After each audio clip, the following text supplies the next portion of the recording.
El Sillón del Barbero es uno de los lugares más privilegiados de una ciudad y desde los de Shape de Sailor os traemos el monográfico histórico más emocionante en el que podemos embarcarnos, ya que Vigo esconde una historia apasionante y este es uno de esos episodios que no debemos olvidar, no vaya a ser que se repita.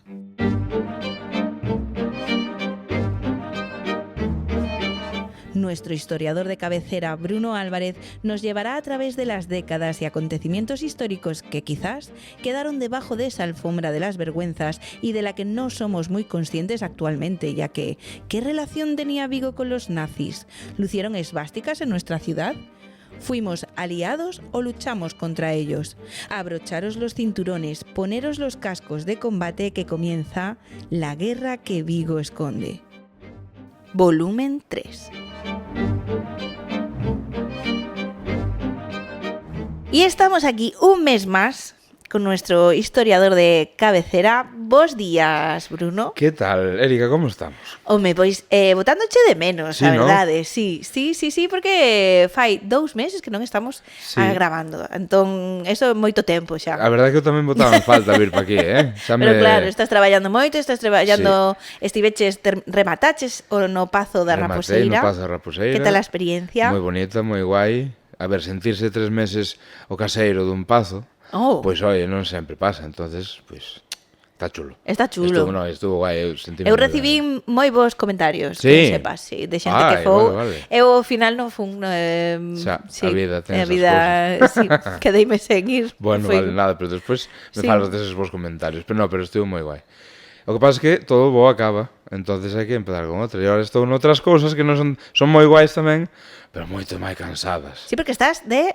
Estou nunha excavación arqueolóxica ahora mismo. Ojo, Cuidado, O sea, todo eso que nos venden de Indiana Jones e non sei que, é moi bonito de ver sentadeño na casa, de Jurassic Park por tamén. exemplo, pero cando tes que sair ao campo e queimar a calva, ou que te estea chovendo en riba de seguido, ou que traes máis kilos de terra en riba que os que deixas no monte, bueno, pois non é máis guai, a No, verdad. no. Pero bueno, todo sea por vivir, porque polo que sexa, necesitamos os cartos.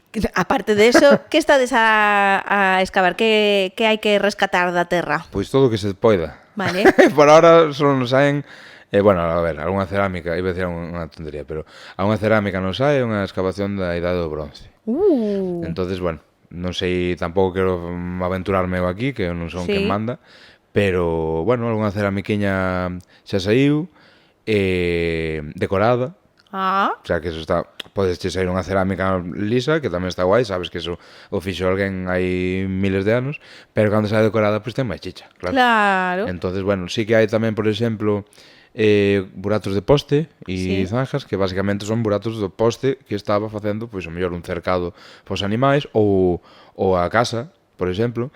Claro, serían palizadas o mellor de madeira, tal, que eso durante miles de anos aparece, pero o burato queda. Por que queda? Pois porque co paso do tempo acaba enchéndose de terra, pero cando ti estás excavando, aparece un círculo de outra cor. Entonces, é moi curioso como Indica, miles, non? xa te está dicindo, claro. Que forte. É unha locura. Esta historia de que a terra pode falar e pode É que contarnos fala, claro, historias sí. tamén. Pero que isto sempre... Eso é o primeiro que lle custa meterse na cabeza que as cousas falan, que as cousas... Sí. E mira que eu repito aquí, Sí. Pero son o primeiro que lle custa. Pero que realmente sí. E as mellor estás, pois eso, sacando terra e de repente che cambia a cor da terra. E dis, Ui. vale, pode ser sen máis. Pero cando empezas a seguir sacando tal e vas ampliando e te aparece un círculo perfecto, dis, isto non é natural.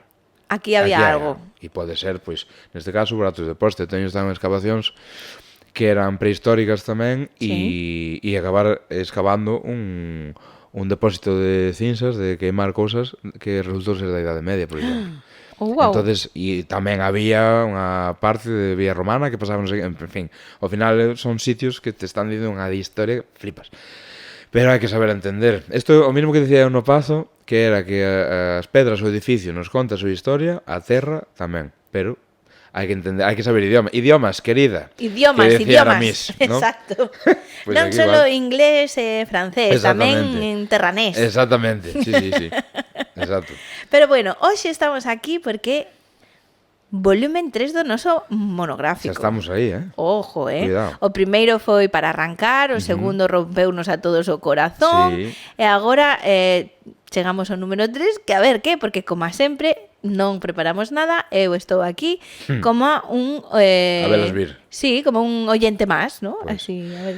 A ver, eu sempre intento, que non sei se o teño por aquí para dicir despois, pero xa aproveito ahora. Eu sempre intento que non sexan chungos ou difíciles ou tal. Pero claro, a historia ten estas cousas, e sobre todo cando estamos tratando a guerra, ¿no?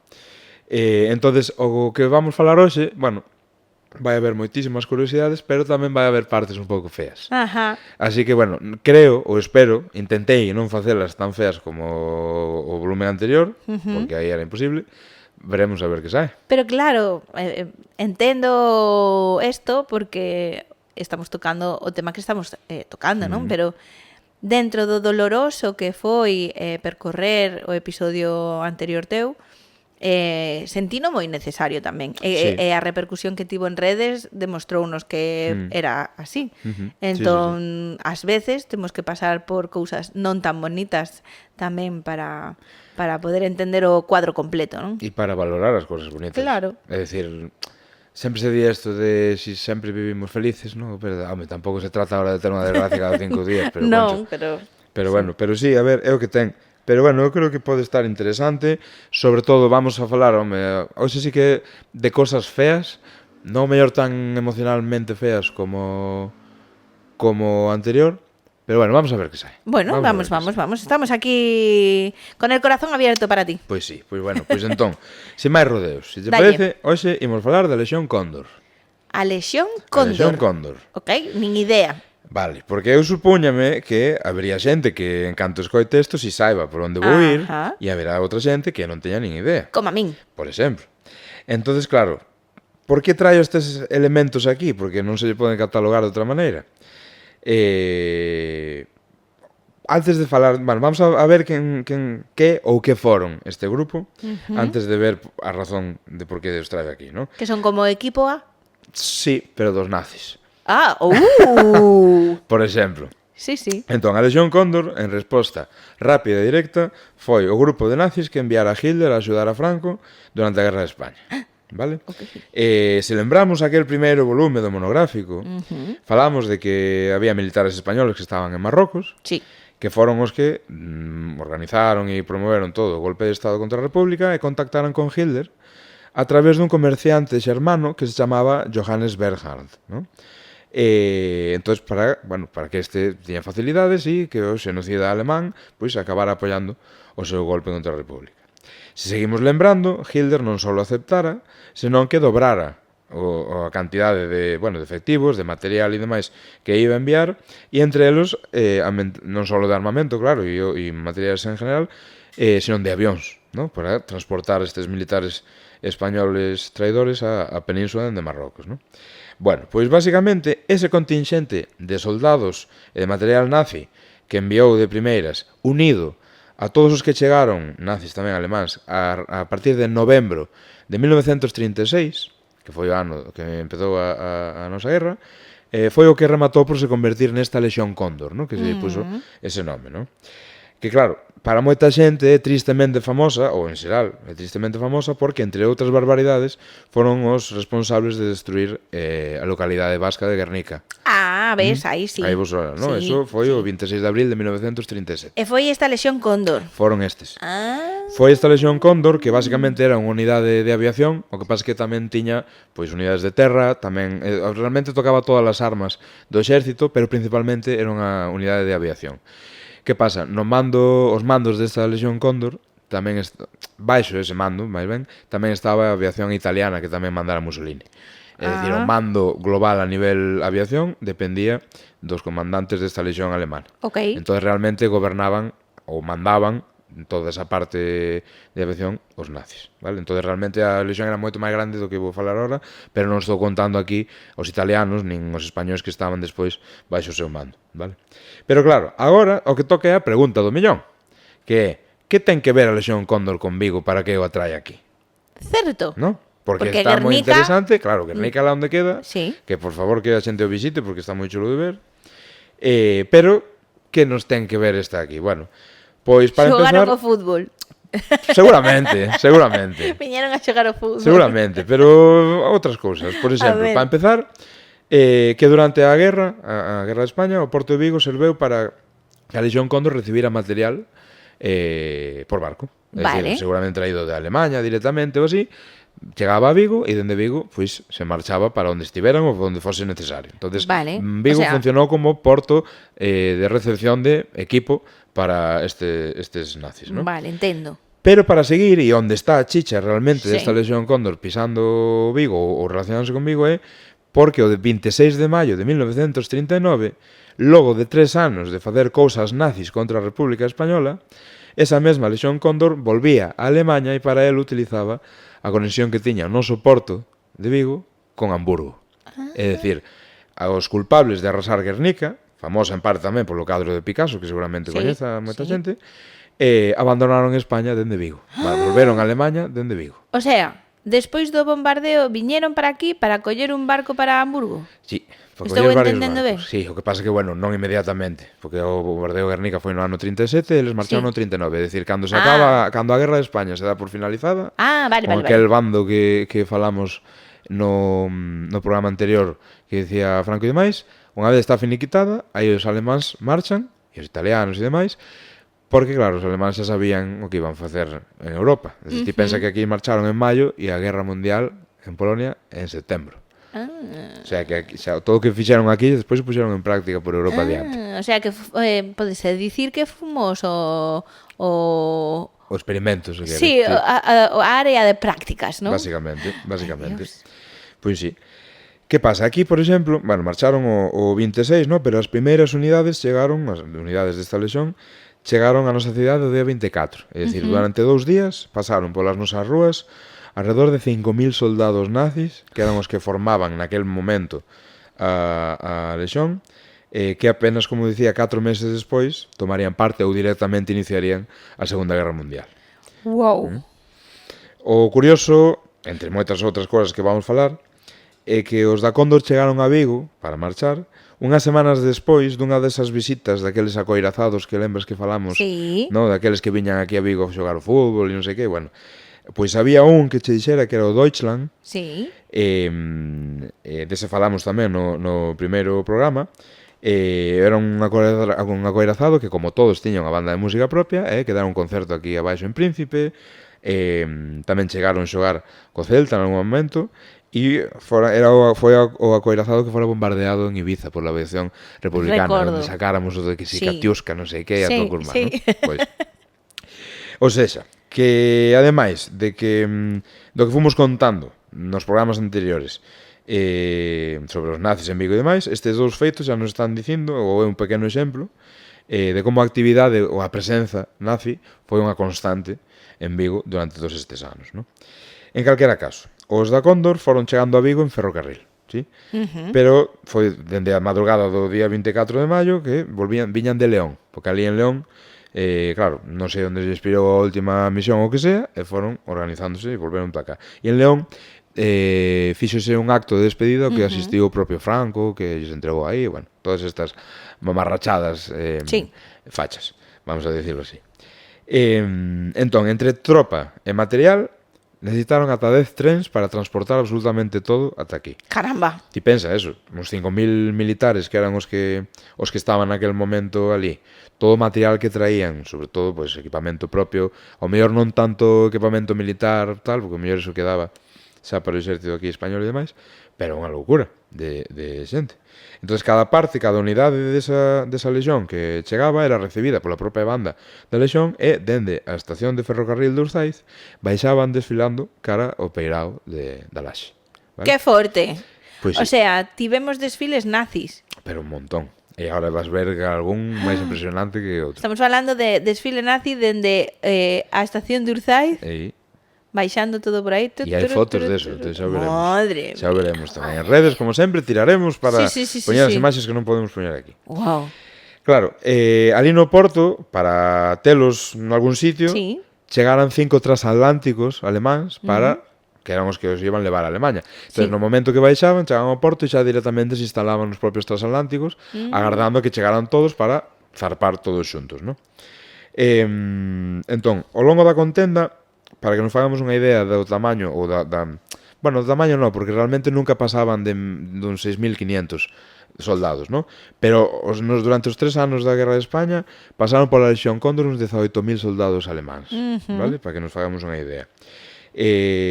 Como te decía, pues se dividían en todas as ramas do exército, porque principalmente era aviación, pero despois tamén trouxeron vehículos terrestres, tanques, artillería, antiaérea e antitanque tamén, todo tipo de personal técnico, de instructores, dotacións e tripulacións dos avións, de todo. Entón, realmente, como soldados, podíamos ter X número, pero despois todo digamos, os corpos auxiliares multiplicaban por máis, ¿no? Entón, no momento que pasan por Vigo, o comandante da Cóndor era unha figura moi curiosa, pese a ser un nazi, vale? E aquí vamos deternos un poquinho, vamos falar da familia deste fulano porque ten moita chicha. A ver. Para empezar, porque era un excombatente da Primeira Guerra Mundial que se chamaba Wolfram von Richthofen, vale? Compartía nome con mineral que os nazis sacaban de Galicia el wolframio. Exactamente, para reforzar as bombas, que deso, o wolframio falaremos en vindeiros episodios. Perfecto. Vale? Pero queda aquí xa a curiosidade que o tipo se chamaba, tiña nome de mineral. Sí. Vale? Estaba anticipando algo ya. Por exemplo, sí, ao final está todo xunto, sabes, todo conecta. Pero claro, para seguir, este home durante a Primeira Guerra Mundial converteuse no que chamaban un as da aviación. ¿No? Un as porque era, bueno, era moi bo. Porque era moi bo. Neste caso, pois solo derrubou 8 naves inimigas, 8 avións inimigos, que diste 8, pois parecen poucos. Pero supóñome, eu que non pilotei, nin teño ni idea, que non debe ser nada doado primeiro pilotar, despois derrubar inimigos e, sobre todo, na época na que estamos, que na Primeira Guerra Mundial, ano 14-18, a aviación estaba en bragas. Como claro, no, simplemente sobrevivir. Claro, entonces casi con un avión de cartón, como quen di, sabes, están facendo todos estes cristos, pois oi. Entón, supoño que tirar abaixo 8, pois nin tan mal. Pero claro, se falamos de aviación durante a Primeira Guerra Mundial, aquí hai un nome, ou un alcume máis ben, que destaca por riba de todos, e aquí da igual que sexamos fans da guerra, historia de ou non, que isto ímos coñecer. Seguro que se digo o nome Manfred von Richthofen non nos sona a ningún. No. Pero se digo Barón Rojo, Barón Vermello, ese sí nos sona xa, ¿no? Vale. ¿Ves? Seguro que Barón Rojo, sí. Efectivamente. Pois mira, que curiosidade máis curiosa che traio. Resulta que ese comandante da Legión Cóndor, Wolfram von Richthofen, que bombardeou Guernica na Guerra de España e zarpou dentro do Porto de Vigo, era curmán, primo, do Barón Rojo, Manfred von Richthofen, un dos soldados máis coñecidos da historia. ¡Qué forte! Aí temos o mesmo apelido. ¡Hala! Pero que non espera aí, o sea, non acaba aí a cousa.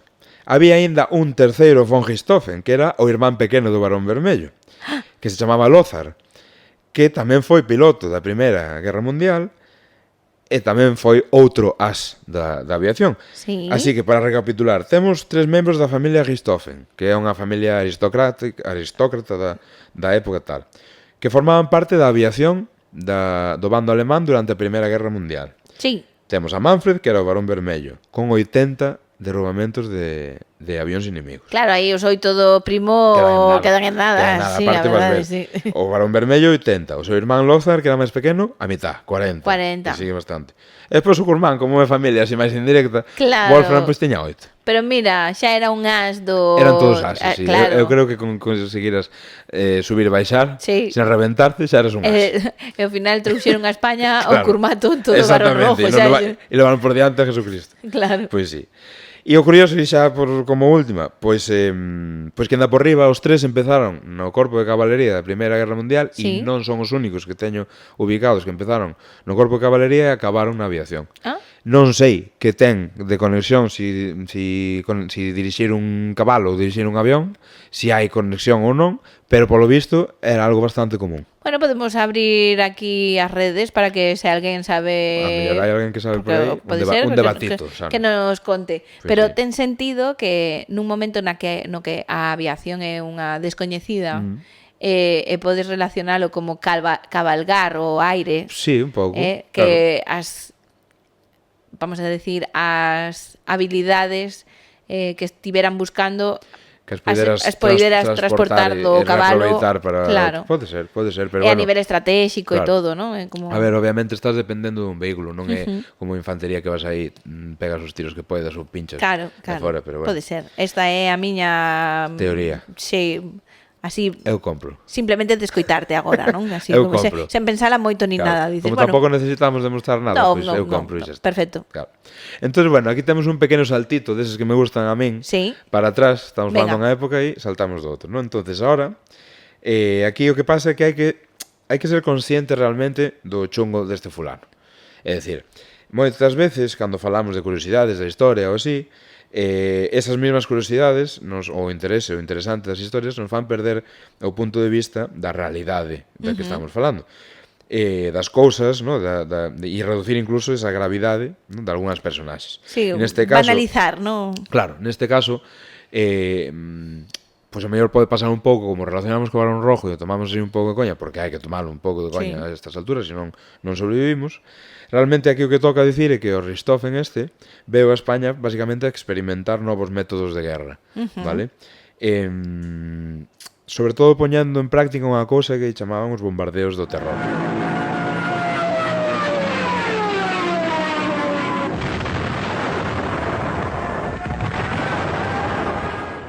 Porque basicamente consistían en pois atacar poboación civil para provocar o pánico, sobre todo tamén para mermar a mente dos combatentes dese bando, non? É dicir, o mellor poboacións que estaban bastante afastadas da fronte de batalla, iban para lá, como a República a nivel de aviación pois non podía demasiado, iban para lá, reventaban todo o que podían, e eso, pois nas mentes do no colectivo afecta, claro. E eso te merma, pois sabes que estás matando, ti estás nunha fronte, pero detrás te están te matando. Ao final, hai como estas leyes no escritas da guerra onde se supone que os civiles teñen que estar protegidos, claro, non? Claro, pero bueno, xa sabemos como vai, ainda por riba vendo nazis polo medio, pois que queres que te diga? Sí. Sobre todo aquí estamos falando realmente que eu creo que a primeira vez que os nazis realmente, a Guerra de España é a primeira vez que os nazis realmente entran en acción a nivel militar. Porque este ataque é petición de alguén de aquí.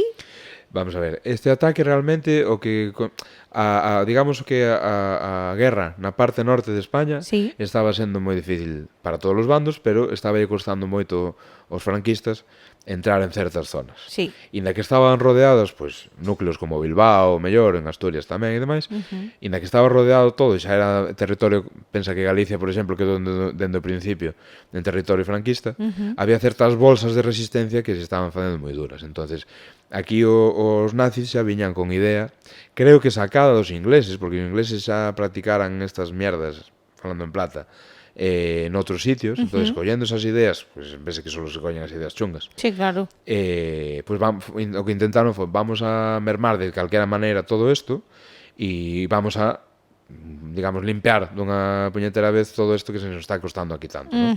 Que pasa? Que non era como unha petición expresa, ainda que podía chegar tal, pero realmente os alemáns e os españoles, sobre todo Richthofen con xenerales como Mola ou así, levábanse un pouco a matar, porque tiñan unha idea uns dos outros moi...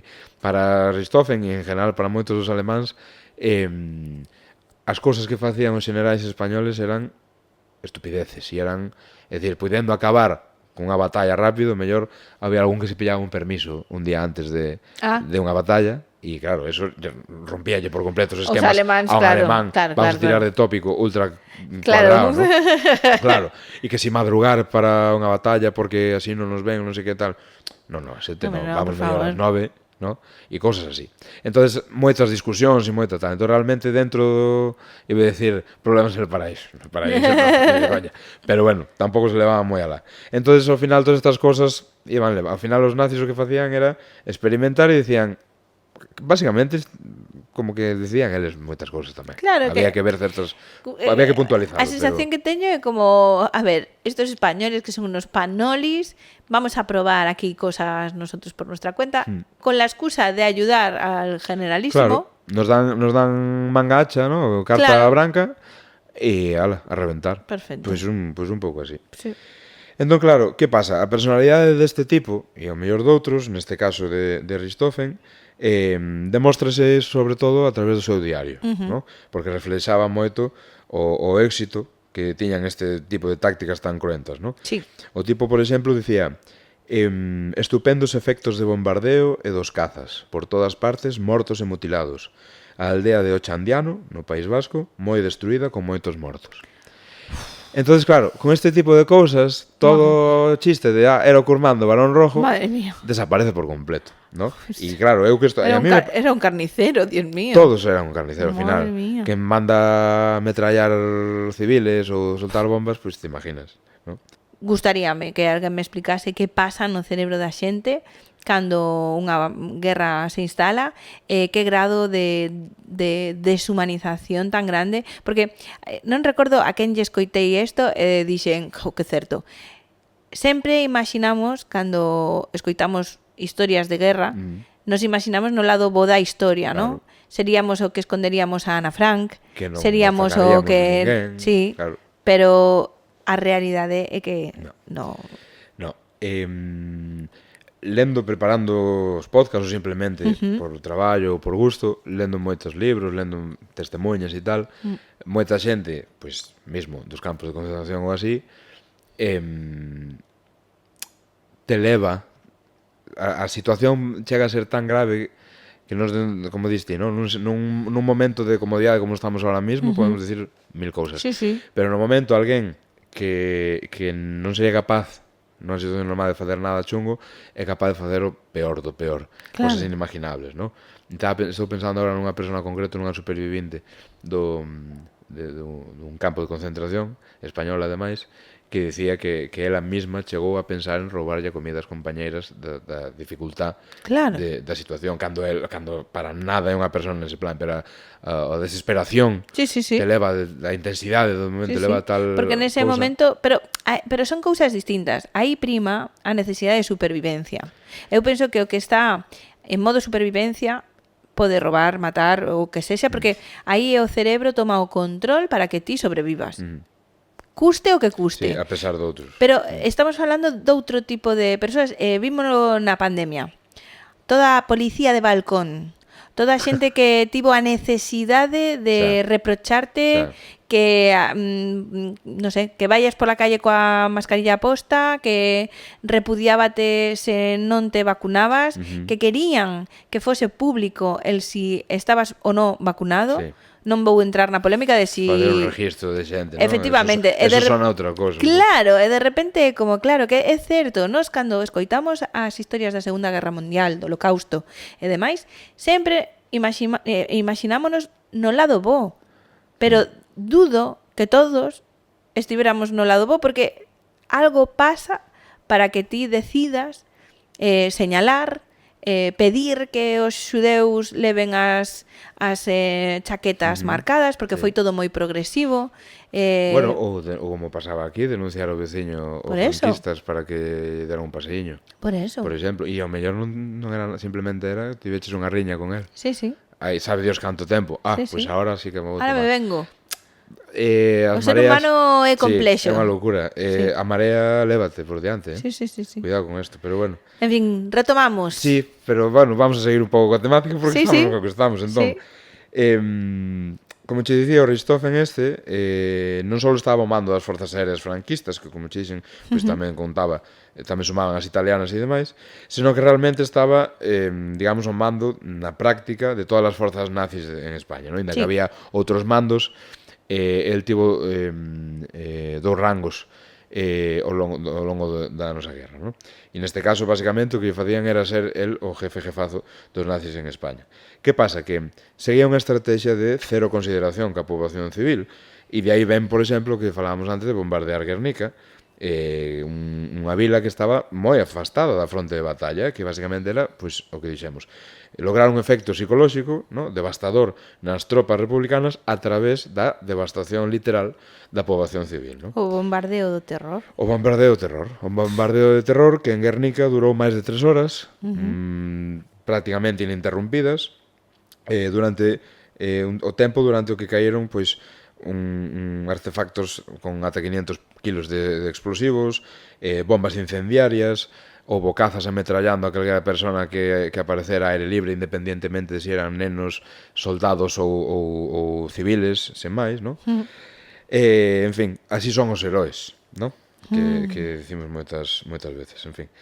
Pois este energúmeno, cando estivo aquí en Vigo para marchar co Lexón, pois tivo a ben agasallarlle o Concello e o alcalde daquel momento, que por aquelas era Luis Suárez Llanos Menacho, que ten a Alameda de Bouzas dedicada a él, pois regaloulle un retrato do Führer, de Hitler.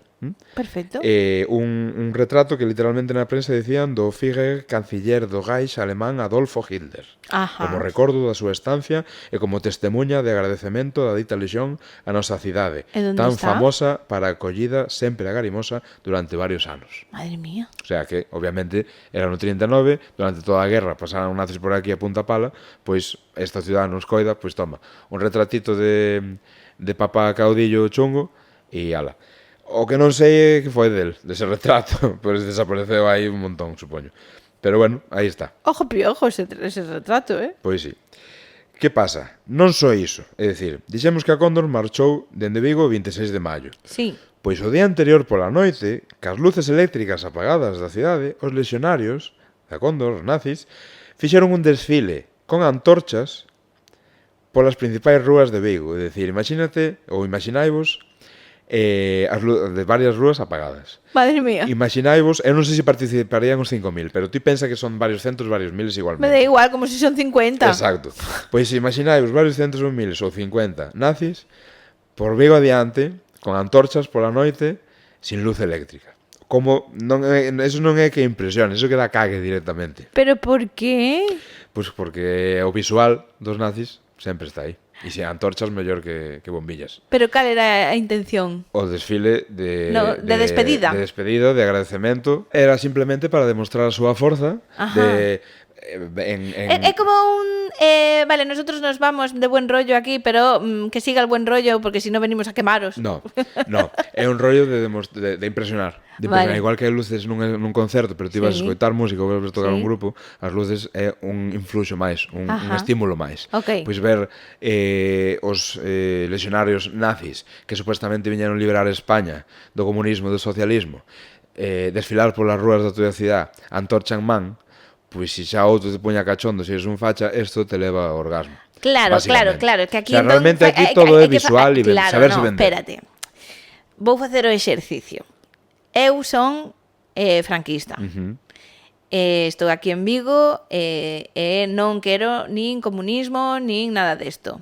Entón, claro, se o ves desa forma, os nazis son heroes, claro, que viñeron a salvarnos do comunismo. Polo tanto, estamos hiperfelices de que están por aquí e nos hacen este espectáculo de fuego. Para esa xente é un regalo que esa xente marche dende Vigo. Claro, de repente, no, por eso, e nos hacen este regalo de este desfile de fuego, diciendo, ¡buah! Claro. Que suerte tenemos. É para darlle un punto máis de flipe a que estamos aquí, ¿no? Sí. Bueno, pues eso, pero solo tens que ver, e ainda que despois falaremos un pouquiño de algo así, pero solo tens que ver as imaxes das concentracións nazis dos anos 30 na propia Alemanha, o masivo, a nivel visual, de cor, de cantidad de xente, o estratosférico todo do evento, ¿no?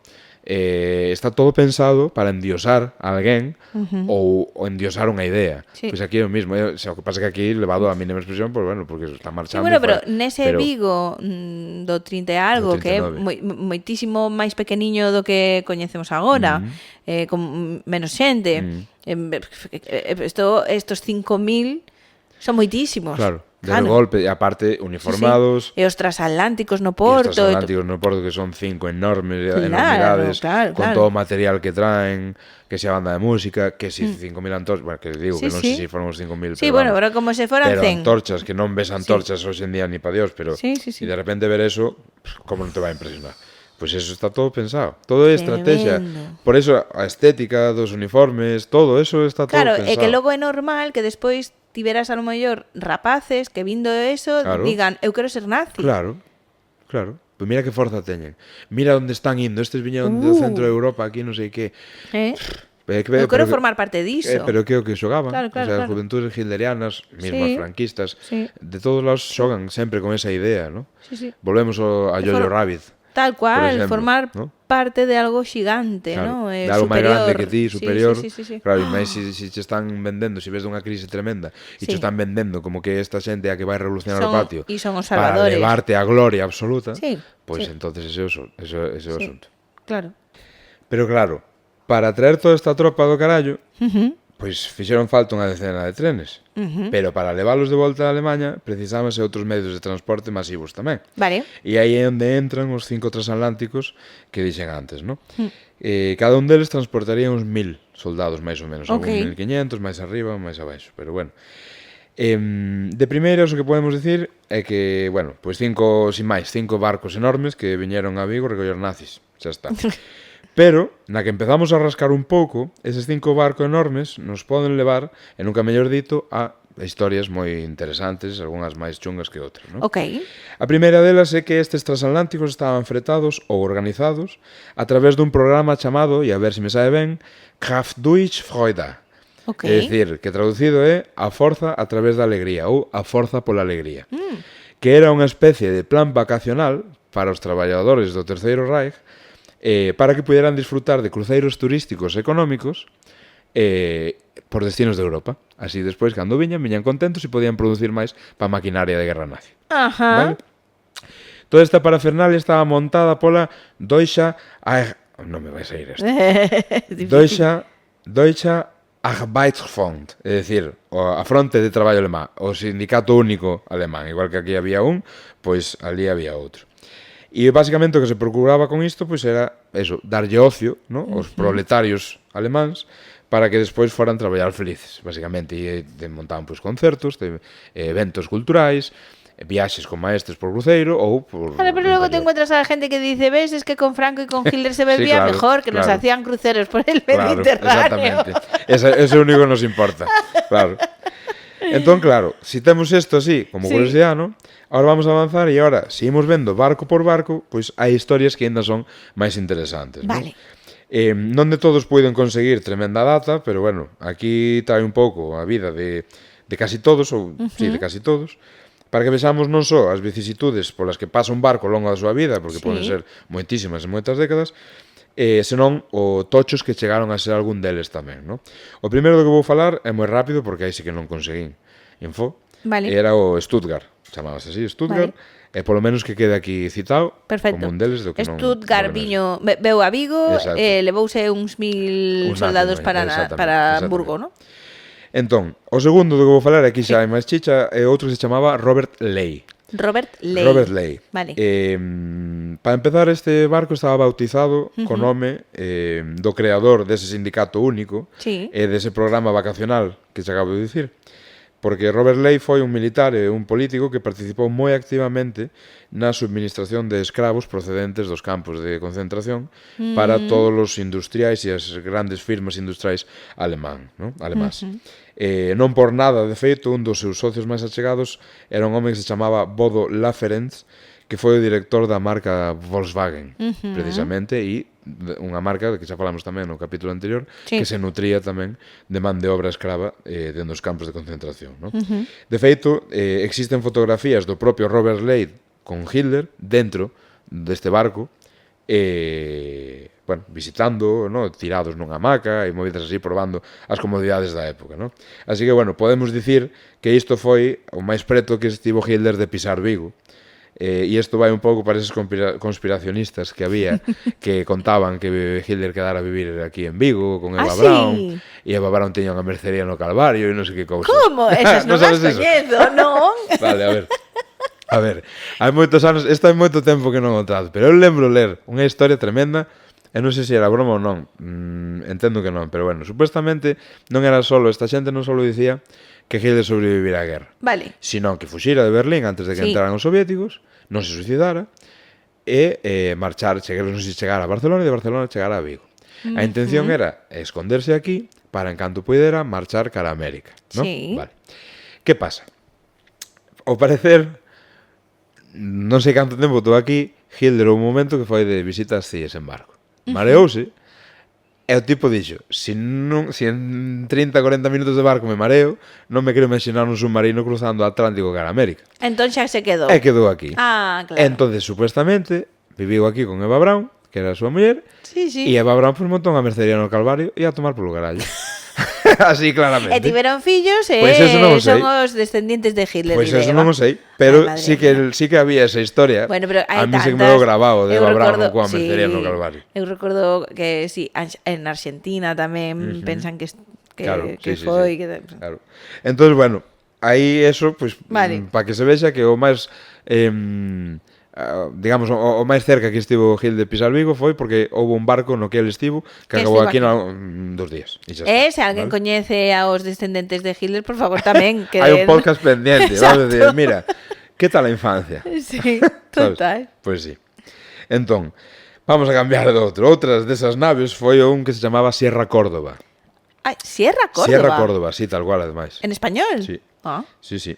Era un cruceiro que xa recalara moitas veces en Vigo, sí. antes xa da Segunda Guerra Mundial. Sí. De feito, a primeira vez que pisou, que estivo en Vigo, foi na súa viaxe inaugural en xaneiro de 1924. Ajá. Porque basicamente era un cruceiro que se dedicaba a pasaxe de migrantes cara a América, entre Europa, Vale. América e demais. Que pasa? Xa nos anos 30 o goberno nazi, digamos, o reformulou como cruceiro para estes traballadores da Forza pola Alegría. E en 1940, o ano seguinte de pasar por aquí a recoller a Lexión Cóndor, pois sería condicionado como unha residencia militar nun porto alemán de Kiel. Oh. Quedou ali como residencia e demais. O barco sobreviviu a un bombardeo dos aliados Sí. e cando remata a guerra quedaron os ingleses con el e reutilizárono como residencia flotante, claro, para refuxiados precisamente en Hamburgo. É dicir, xente que despois da guerra quedou sin nada, meteronnos a vivir aí. Vale. Ali ardeu e en 1947 foi remolcado, estaban levando para o desguace en Escocia, pero romperon os amarres e afundiuse directamente ali na península de Jutlandia, diante de Dinamarca. Entón, bueno, aí queda Aí quedou. a historia e que non se diga que non aprendemos xeografía tampouco neste Tamén, podcast. tamén. Outro dos barcos, lembremos eran 5, era o Der Deutsche, que participou nunha operación que se chamaba Operación Aníbal, que se deu a principios de 1945, que basicamente consistiu na evacuación durante 4 meses de máis de 1 millón de alemáns dende os territorios do leste de Europa polo avance do exército soviético. É dicir, xa a Alemanha tiña a guerra máis que perdida, entón o que intentaron foi basicamente facer un Dunkerque, no? De sacar a toda a xente, soldados e civis que alemáns que estiñan daquel lado para fuxir do exército ruso, no? Basicamente para leválos a Alemanha e a Dinamarca, que daquela aínda estaba tamén ocupada polos nazios, no? Claro, eso nos leva a que outro dos barcos que estivo aquí, que tamén participou nesa operación Aníbal, e este xa é unha historia chunga, é un barco moi famoso, era o máis grande que había e era un barco de luxo, ese sí que era máis que o Titanic, porque estou falando do Wilhelm Gustloff. O Wilhelm Gustloff, que precisamente, como digo, participou nesta operación Aníbal de sacar alemáns de rescate, realmente acabou protagonizando durante esta operación o que se considera o maior desastre naval da historia, moito máis por riba do Titanic, moitísimo máis por riba do Titanic. A ver. O Wilhelm Gustloff foi votado polo propio Hitler e por Robert Ley tamén en 1937, un acto que existen fotografías dos dous ali coa quilla do barco, e o barco levaba o nome do fundador do partido nazi en Suiza. Vale. Que foi asesinado na súa propia casa por un xudeu antinazi, no? Vaya por Dios. Pegoulle 5 tiros. Claro, pois que se xa lle pones ese nome, pois non augura nada, bo. Claro, que pasa? Que para os nazis ese nome era o nome dun mártir. Sí. Directamente. E de feito, todo isto que coñecemos da noite dos cristais rotos e demais, pois esta, xunto con outro, foron como a excusa, ¿no? De mirade o que fai o pueblo judío, non sei que, non sei canto, ¿no? Entonces, bueno. Que pasa? O Gustloff realmente era un barco de auténtico luxo, é dicir, contaba con piscina climatizada, tiña gimnasio, tiña tremendos comedores, restaurantes, tiña camarotes de luxo, era unha loucura, non? Pero claro, unha vez iniciada a Guerra Mundial, pois foi transformado en buque hospital, non? E posteriormente transformaron outra vez xa en buque cuartel xa exclusivo para tripulantes de submarinos. Vale. Que pasa? Durante a Operación Aníbal, este transatlántico zarpara de Polonia cunhas 10.000 personas a bordo. A súa capacidade real era para 2.000. entre tripulantes, tripulación e pasaxe. ¿Sí? Vale. Claro, pensando nas comodidades e demais, pero a modo acumule levaba, non se sabe a cifra exacta, pero sabes que máis de 10.000 personas. A xente obviamente amoreábase nos camarotes, nos corredores, mesmo na piscina, que abaleiraron para montar, fíjate como debe ser a piscina, que montaron a enfermería dentro da piscina. Vale, pues levaban tamén soldados feridos. Entonces era unha loucura de barco, ¿no? E claro, aquí iba a xente, pois bueno, pois como cando marcharon os republicanos daqui de España e demais, pois é igual. Claro, estamos falando de xaneiro, de inicios de ano. As condicións da travesía eran imposibles. É dicir, era só un barco que non levaba escolta de ningún tipo, só iba acompañado por outro, pero sen máis. E os radares que tiña estaban completamente inutilizados polo frío extremo que tiña. Entón, realmente, iban a cegas, ¿no? Precisamente por esta cuestión, non podían saber se había outro barco, se podían chocar contra algo, o que sea. E houve un momento que o capitán decidiuse a prender as luces un intre, solo para situarse, digamos, coa mala sorte de que o divisou un submarino soviético e, sin pensalo, soltou os torpedos.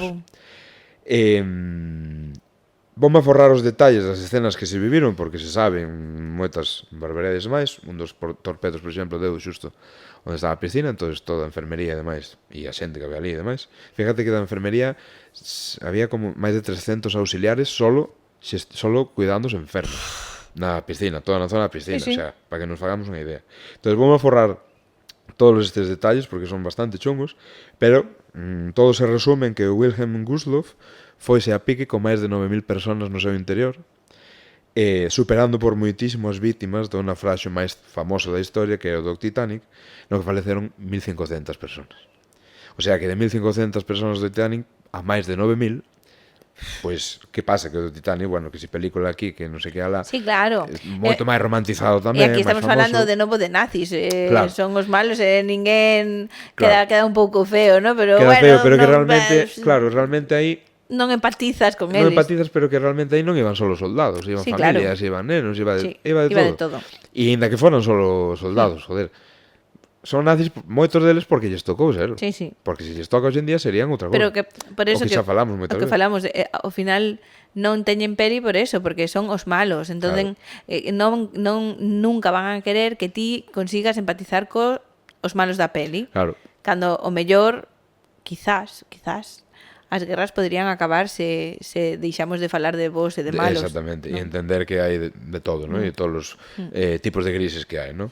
Pero bueno, pois, como te dicía ao principio, a historia moitas veces é triste, sobre todo cando tocamos temas de guerra, ¿no? Así que, bueno, unha vez máis sinto traervos este mal rollito podcast, pero creo que, bueno, sigue sendo interesante coñecer a relación da nosa cidade con todas estas cousas, porque xa nos falamos do Barón Vermello, xa non hai tanta implicación emocional nesta historia que nos has contado. Eu creo que aquí hemos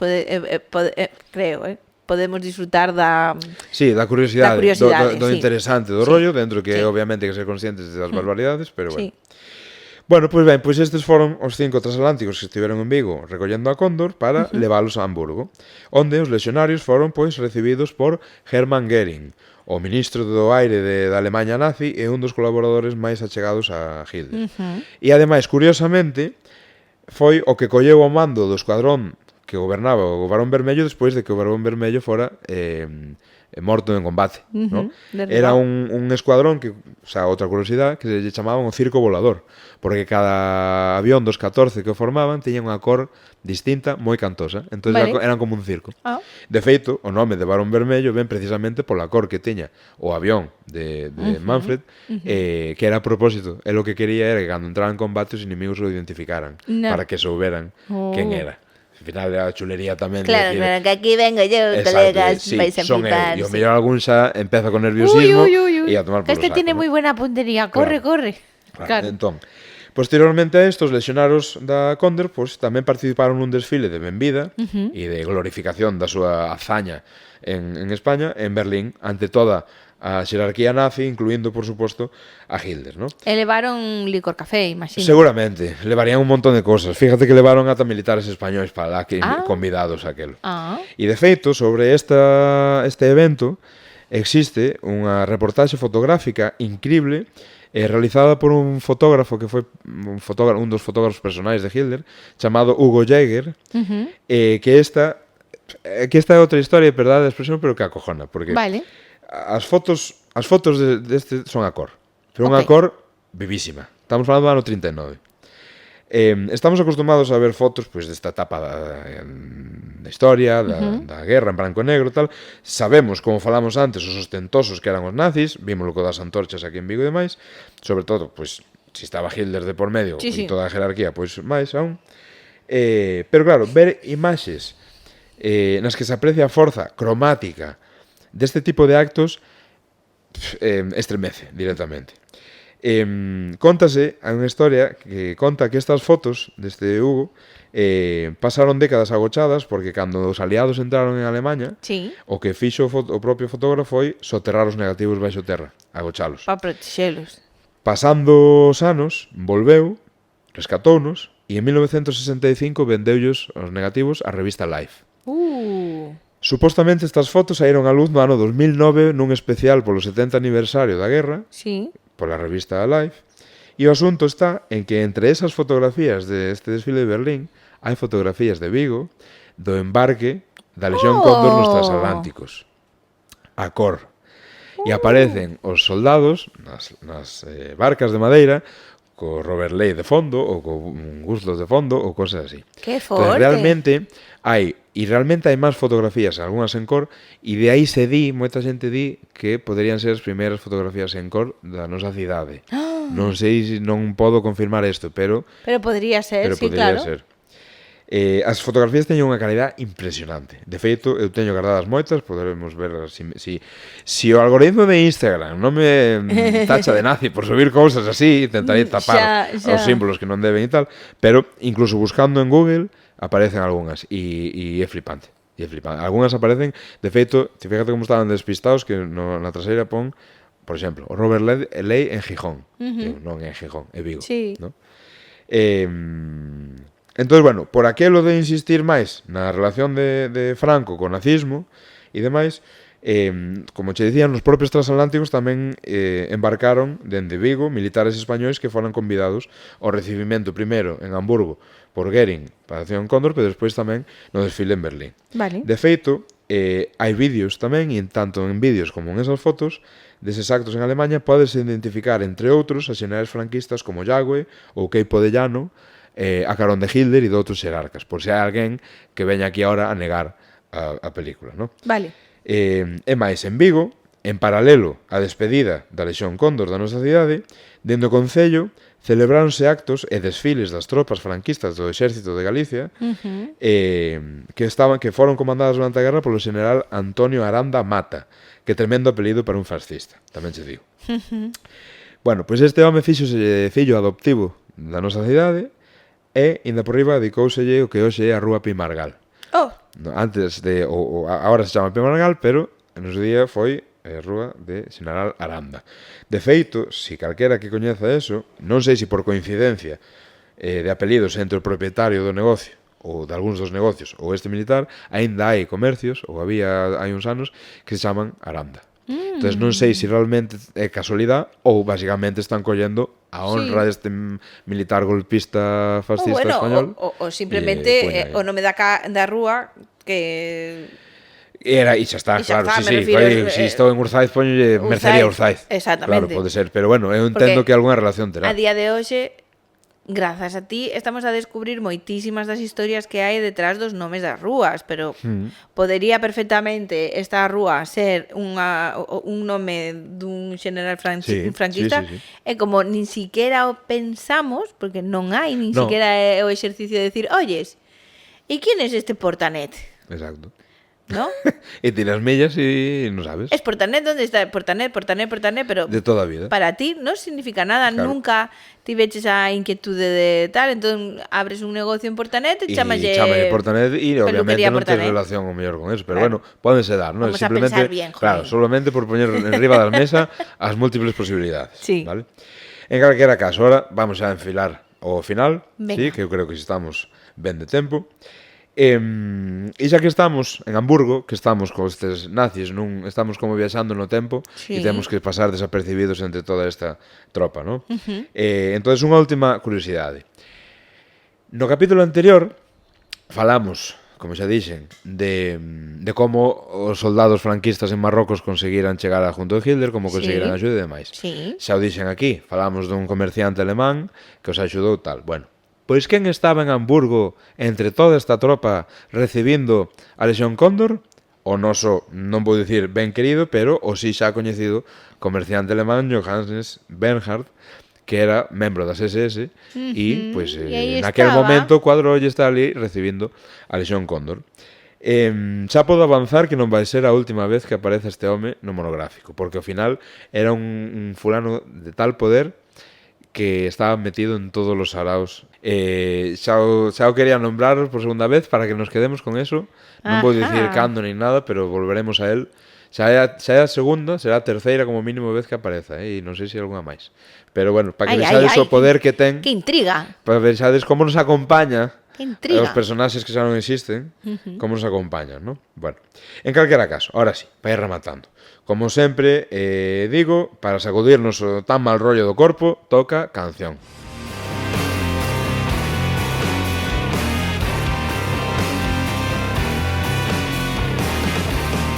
Vale, traio unha canción para rematar. Hoxe escollí unha canción dun grupo que me encanta, que me fascina. É un grupo holandés que fai stoner, que se chaman Pendejo, que cantan en castelán, sendo holandeses, e cos que por fortuna teño, bueno, a sorte, ou tive a sorte de ter coincidido varias veces, e espero que no futuro algunhas máis, e que é unha canción que se chama La Reina de la Ametralladora.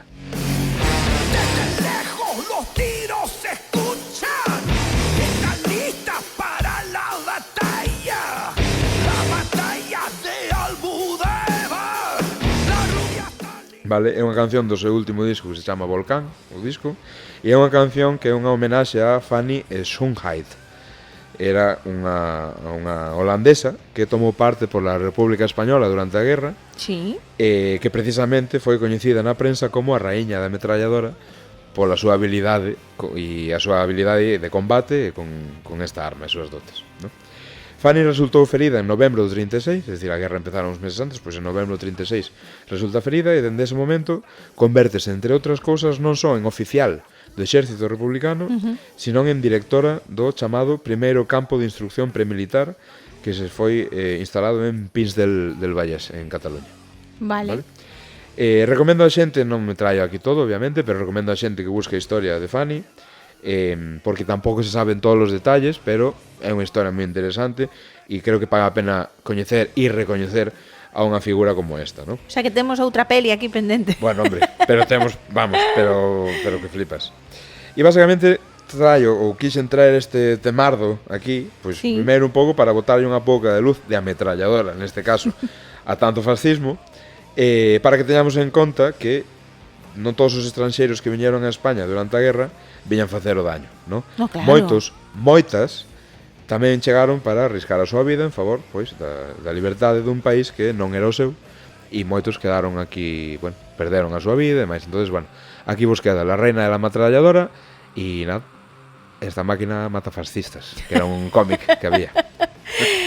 Quedamos aí, bueno, con final deste volumen 3, impresionante a conexión queda escrita, non? Aí de como todo está relacionado e de alguna maneira acabas encontrado o vínculo, aunque sea de paso por Vigo. E agora a esperar o volumen 4. A ver que pasa, sí. Ai, Dios mío. Quédome pendente deste comerciante misterioso. A ver. Ai, Dios mío. A ver. Por favor, me falta Matajari por aquí. Bueno, algún día se podía falar dela tamén, non con este monográfico. No, pero tamén teño que Matajari tiene tela. E ahora la reina de la metralleta tamén. Exacto. Quedamos aquí co final deste monográfico esperando eso, que chegue o volumen 4. Y nada, me despido. Gracias, Bruno, como siempre. Un placer, para variar. Como siempre, es un placer perderse en tus historias.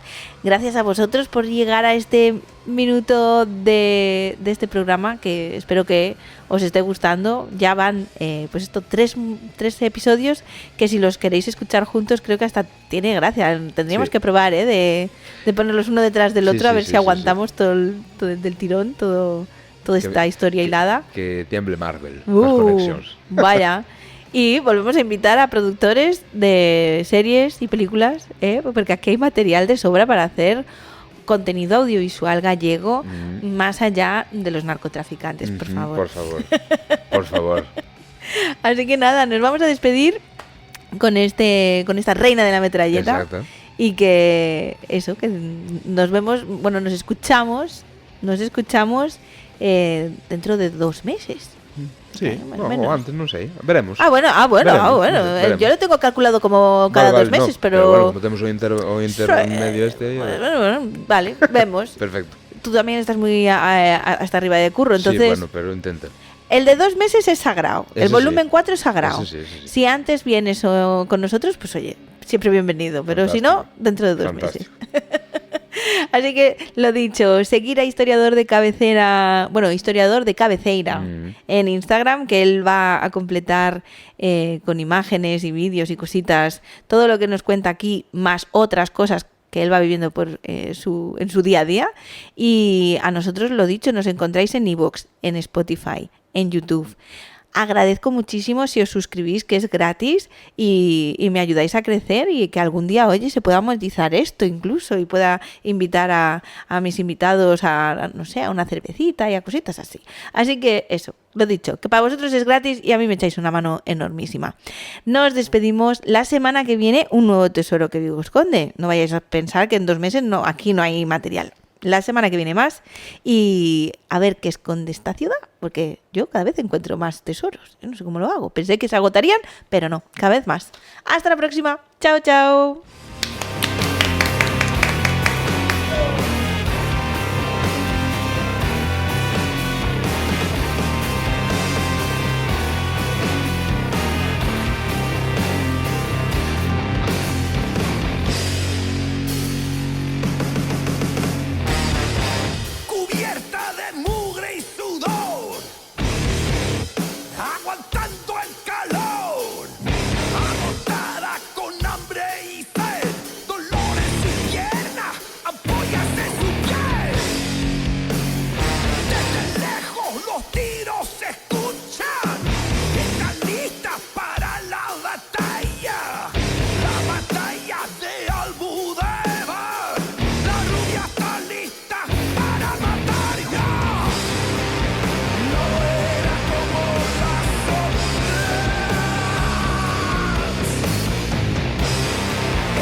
La rubia lo hace.